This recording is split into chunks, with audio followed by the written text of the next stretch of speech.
Hello hello everyone, आप लोग मुझे जानते हैं। I am Shweta Ankit Agarwal from Vikas Nagar Dehradun. आज काफ़ी टाइम के बाद हम लाइव आए हैं। आप लोगों की रिक्वेस्ट हमेशा मैसेंजर पे आती रहती है, पर समय के अभाव के कारण लाइव आना पॉसिबल नहीं हो पा रहा था। कुछ लोग हैं जो डेली स्किन केयर से रिलेटेड काफ़ी चीज़ें जानना चाह रहे थे और उनको थोड़ी सी प्रॉब्लम थी। जैसे आप देख रहे हैं, मैं इस समय विदाउट मेकअप और मैं सिर्फ फेस वॉश करके बैठी हुई हूँ, क्लीन करके। आज हम थोड़ा सा आपको इस चीज़ की नॉलेज देंगे कि डेली केयर किस तरह से करनी चाहिए अकॉर्डिंग टू योर स्किन। मेरे साथ हैं Radha ji. Hello, good morning और हम मिलके आज आपको बताएंगे थोड़ा सा कि अगर हम एक अपनी अच्छी हेल्दी स्किन चाहते हैं तो स्किन केयर हमारी लाइफ का कितना ज़रूरी और अहम हिस्सा है, उसी के बारे में हम नॉलेज देंगे। जैसे कि आप मुझे देख रहे हैं, इस समय मैंने फेस वॉश किया हुआ है।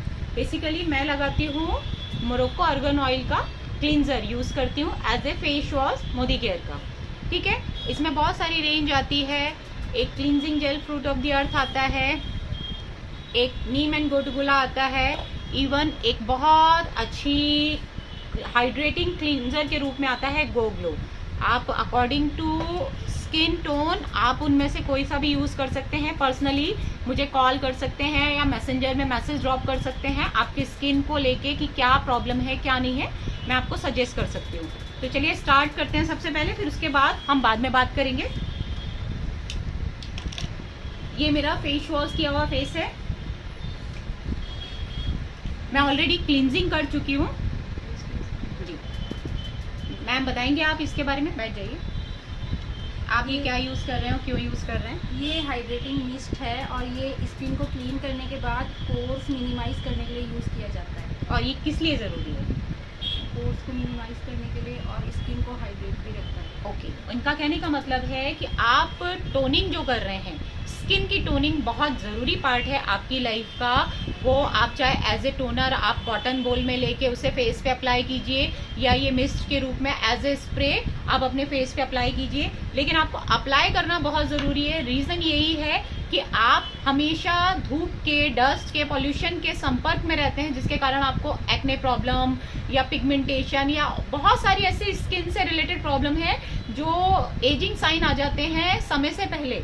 तो उसकी केयर करने के लिए ये मिस्ट है जिसको मैम यूज कर रहे हैं। इसके 2 स्प्रे काफ़ी होते हैं यूज़ करने के लिए और ये थोड़ी देर में स्किन में अब्सॉर्ब हो जाएगा। आप देख रहे हैं, आप लोगों को अगर नज़र आ रहा होगा तो अगर आपका एब्जॉर्ब नहीं होता है, जैसे मैं एक बार और आपको दिखा देती हूँ।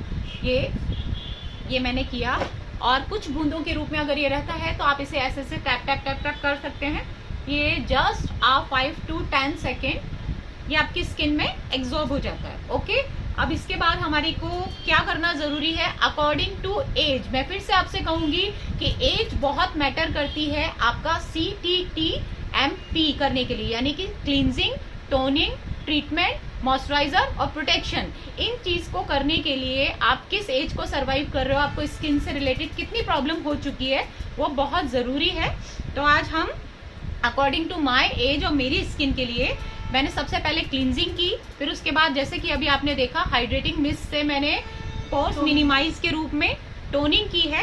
और नेक्स्ट अब मैं कर रही हूँ फेस के लिए हमारे सीरम अप्लाई कर रही हूँ प्रोटेक्शन के रूप में, क्योंकि जैसे हमारी बॉडी को खाने की बहुत ज़रूरत है, नीड होती है, वैसे ही मेरी स्किन को भी बहुत ज़्यादा ज़रूरत होती है एक सीरम की। हम इसे ड्रॉप के उसमें यूज़ करेंगे, 1 ड्रॉप, 2 ड्रॉप और 3 ड्रॉप।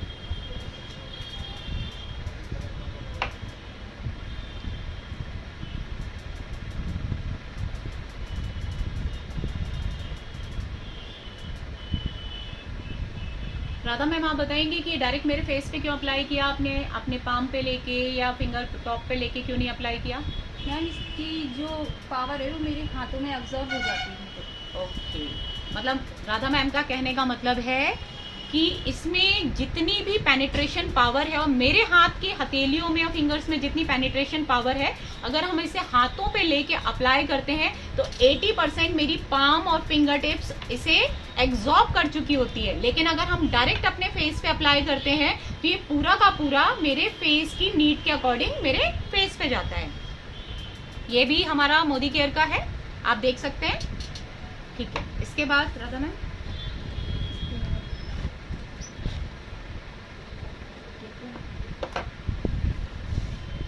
इसके बाद हम डे क्रीम यूज़ करेंगे, ये भी एज ए ट्रीटमेंट यूज़ करेंगे, है ना।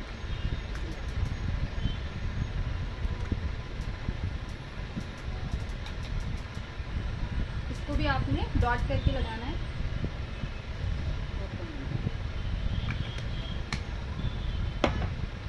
इसका पी ऑफ साइज अमाउंट लिया जाता है और आप 2 से 3 टिप कर सकते हैं अपने चिक पे, फॉरहेड पे, और आप उसे अप्लाई कीजिए सर्कुलेशन मोशन में, और अच्छे से 1 से 2 सेकंड से लेके 10 सेकंड के अंदर ये आपके फेस में एब्जॉर्ब हो जाता है एज ए मॉइस्चराइजर, क्योंकि ट्रीटमेंट के रूप में आप ऑलरेडी सीरम दे चुके हैं। और सबसे बड़ी बात, इनमें से जो भी ये प्रोडक्ट्स मैं यूज़ करके दिखा रही हूँ, बता रही हूँ, ये नॉन ग्रीसी हैं, ये ऑयल नहीं छोड़ता है और आपको वो चिपचिपापन या हैवीनेस वो बिल्कुल भी एहसास नहीं दिलाता है। आप मैं छू के महसूस कर सकती हूँ कि एक प्रोटेक्शन लेयर है जो मेरी स्किन में आ चुकी है।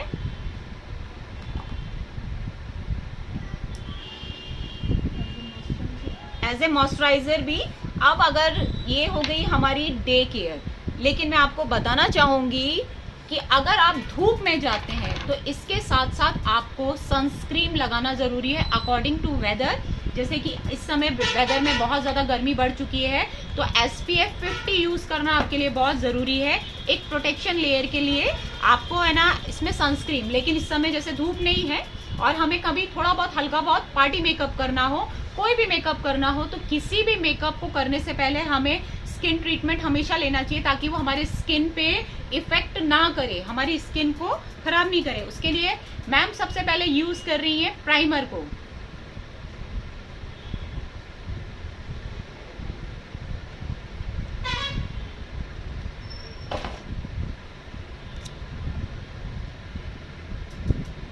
प्राइमर को हम इसलिए यूज़ करते हैं कि अगर हम कोई भी फेस से रिलेटेड मेकअप कर रहे हैं, लाइट मेकअप कर रहे हैं, पार्टी मेकअप कर रहे हैं, या फिर आप मेकअप ही नहीं कर रहे हैं, लेकिन अगर आपने प्राइमर ले रखा है, उस पर हल्का बहुत अगर आप डेली BB क्रीम लगा रहे हैं जो भी, तो आपकी स्किन के पोर्स पे वो मेकअप बिल्कुल भी नहीं पहुंचता।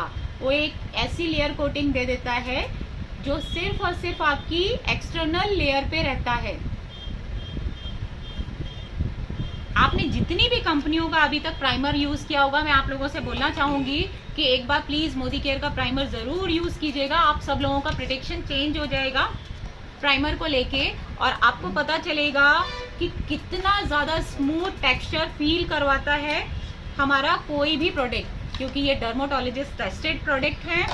कोई भी केमिकल ऐसा नहीं है इसमें जो हमारी स्किन पे लंबे समय तक अप्लाई होने पे उसे नुकसान करता है।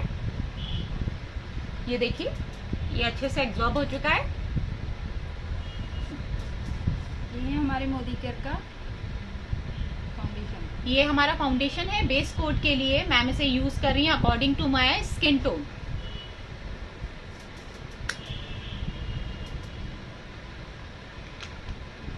मैं बहुत पी ऑफ साइज अमाउंट लेंगी मैम इसका, क्योंकि मैं बहुत लाइट मेकअप करवा रही हूँ।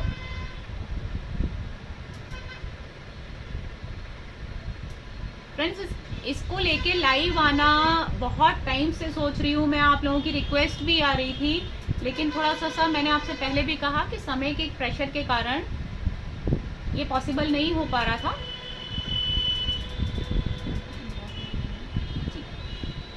कैसा फील हो रहा है? बहुत अच्छा, मतलब लगा के लगा नहीं कि कुछ लगाया है। ओके मैम, ये अप्लाई करते हुए कह रहे हैं मैम ये बहुत लाइट है और फील नहीं हो रहा है कि हमने कुछ हैवी कोटिंग की हुई है। जैसे कि आप मेरी स्किन को स्टार्टिंग से देख रहे हैं, फेस वॉश करके जब मैं बैठी थी तब से लेके अभी तक कुछ भी ऐसा नहीं लग रहा है जो मैंने एक्स्ट्रा एफर्ट किया है कुछ भी अपने फेस पे लगाने के लिए। ये बिल्कुल वो नेचुरल लुक देगा आपको जो आज की डेट में सभी लोगों को पसंद है, क्योंकि सभी लोग चाहते हैं थोड़ा सा अच्छे से स्किन केयर करना, लेकिन हैवी मेकअप के साथ लोगों को बहुत ज़्यादा फील होने लगता है कि नहीं कुछ भारीपन महसूस हो रहा है। पर मेरे हर प्रोडक्ट की बात अगर मैं करूं तो वो इतना ज़्यादा एब्जॉर्बिंग और इतना ज़्यादा लाइट वेट है कि आपकी स्किन में फील ही नहीं होता है आपने एक्स्ट्रा कुछ ऐसा लगा रखा है जो आपको आगे चल के परेशान करने वाला है। ओके मैम, इसके बाद हम यूज़ कर रहे हैं एज ए आई मेकअप। मैंने फिर से कहा कि मैं पार्टी मेकअप नहीं करवा रही हूँ, नॉर्मल मेकअप करवा रही हूँ, इसलिए मैं शेडो और ब्लशन यूज़ नहीं कर रही हूँ, मैं डायरेक्ट काजल यूज़ कर रही हूँ। हमारा मोदी केयर का काजल आप यूज़ करेंगे और आपने जिस भी ब्रांड का अभी तक किया होगा आपको पता चलेगा कि लॉन्ग लास्टिंग के साथ साथ ये कितना ज़्यादा स्मूथ एंड अमेजिंग है।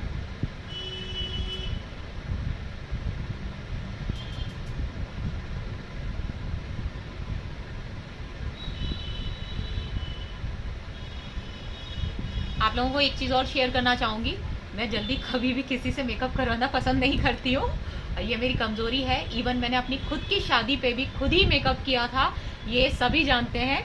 मैं कंफर्टेबल फील नहीं करती हूँ, बट आज राधा मैम ऑलरेडी बहुत अच्छी ब्यूटिशियन है और मेरे साथ हैं, वर्क कर रहे हैं, तो इसलिए कहते हैं ना कि अगर एक से भले दो मिल जाते हैं तो ज़्यादा मज़ा आता है, दिखाने में भी और देखने में भी और समझने में भी।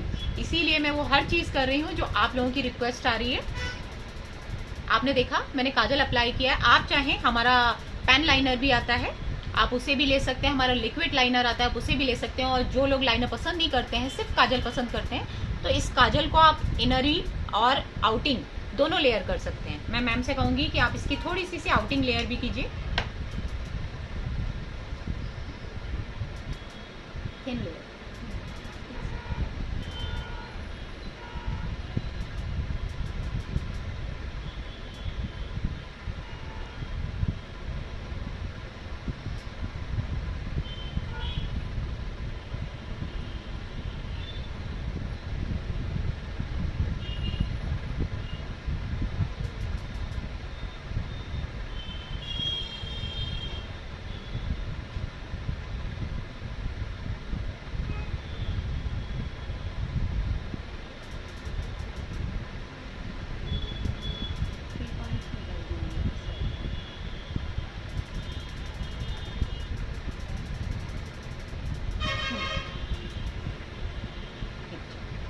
जैसे कि आपने देखा कि हमने काजल यूज़ किया है, सिर्फ काजल।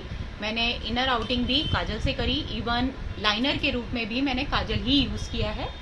और उसके बाद आप ये देख रहे हैं कि मुझे काफ़ी हल्का महसूस हो रहा है। मेरे पास अभी ये ना इस समय मस्कारा मेरा ख़त्म हो गया है, इस समय नहीं है आपके पास दिखाने के लिए। आप लोग चाहें तो आप मस्कारा यूज़ कर सकते हैं अपनी आईलैशेस को कर्ल करने के लिए और बिगर रूप देने के लिए, वो आप पे डिपेंड करता है।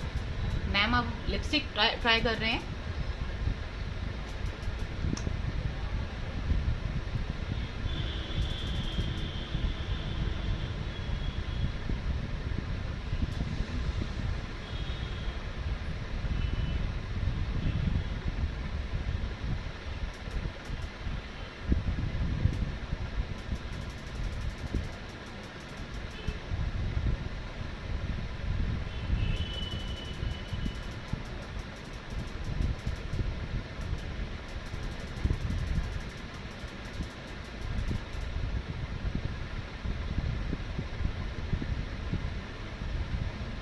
मैम ने बहुत डार्क शेड यूज़ किया है, जबकि मैं आप लोगों को बताना चाहूँगी मैं न्यूड कलर यूज़ करती हूँ ज़्यादातर।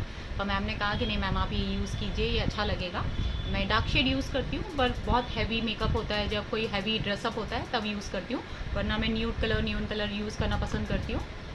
जैसा कि आप इसको देख रहे हैं, कई बहुत ज़्यादा मॉइस्चराइज्ड के साथ साथ मैट लिपस्टिक होने के बाद भी ये आपको सूखापन का एहसास नहीं दिलाती है। जब आप यूज़ करते हैं आपको काफ़ी मॉइस्चराइज फील होता है और बहुत लाइट फील होता है, जैसे कि मैंने आपसे कहा।